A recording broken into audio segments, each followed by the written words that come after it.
professor Crisanti per dirgli cosa ne pensa di queste nuove norme contro l'assembramento, contro la vita notturna, e se secondo lui sono frutto di un confronto con la comunità scientifica o forse di un compromesso politico. Insomma, che sensazione ha, professore, rispetto a quello che sta accadendo?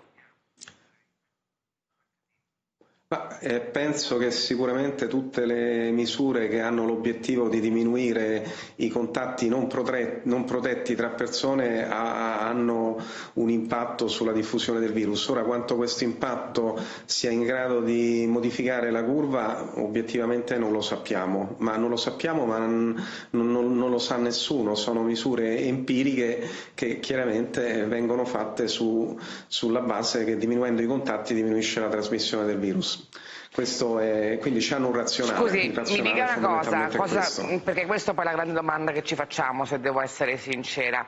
Questo è l'inizio di qualcosa? Cioè sono misure che piano piano ci porteranno verso qualcosa di simile a un lockdown? O invece, secondo lei, con queste misure possiamo evitare qualcosa di più drastico?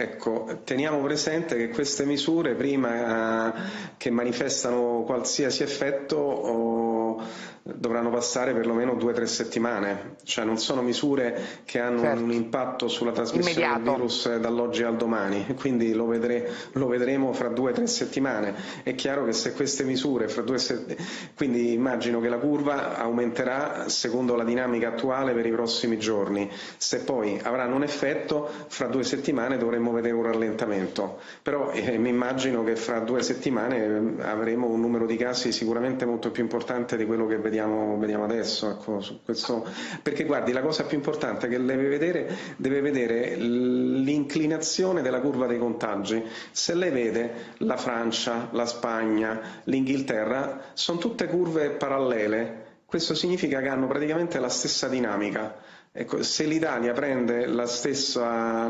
inclinazione, si può tranquillamente prevedere dove saremo fra una settimana o fra 2 settimane. Quindi quello che c'è da dire è che questi paesi di fatto non differiscono nella dinamica di trasmissione, differiscono soltanto dal punto di vista temporale. Quindi mi pare che lei non è particolarmente ottimista sul fatto che queste nuove misure possano fermare questa dinamica. No, io ho detto che dobbiamo vedere fra 2 settimane, vedremo l'impatto. Ora, quello che devo dire che mi sorprende comunque è che non c'è un'analisi sull'impatto della riapertura delle scuole, perché quello che accomuna tutti i paesi che hanno visto una ripresa dei contagi è sicuramente la relazione temporale con l'apertura delle scuole. Scusi, ora, professore, ma quindi lei pensa che hanno ragione i governatori delle regioni a chiedere di fare online gran parte delle lezioni, specie dei ragazzi più grandi, in modo da evitare affollamenti sui mezzi pubblici? Guardi, io penso che le decisioni devono essere prese sulla base di osservazioni.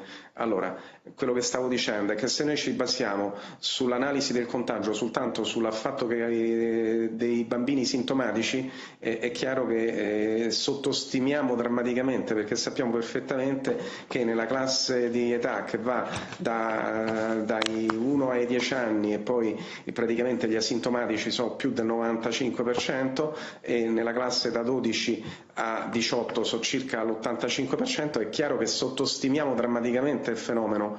Quindi io quello che credo sia giusto è fare un campionamento veramente esaustivo, cioè di massa, su varie classi di alunni per capire se il virus si trasmette in queste comunità, e i tamponi rapidi in questo caso sarebbero particolarmente utili. Allora a quel punto possiamo capire se le misure messe in atto per prevenire il contagio nella scuola sono adeguate, perché forse se non sono adeguate vale la pena agire sulla fonte del problema piuttosto che a valle, cioè nel senso sulla comunità. Allora, un attimo solo, devo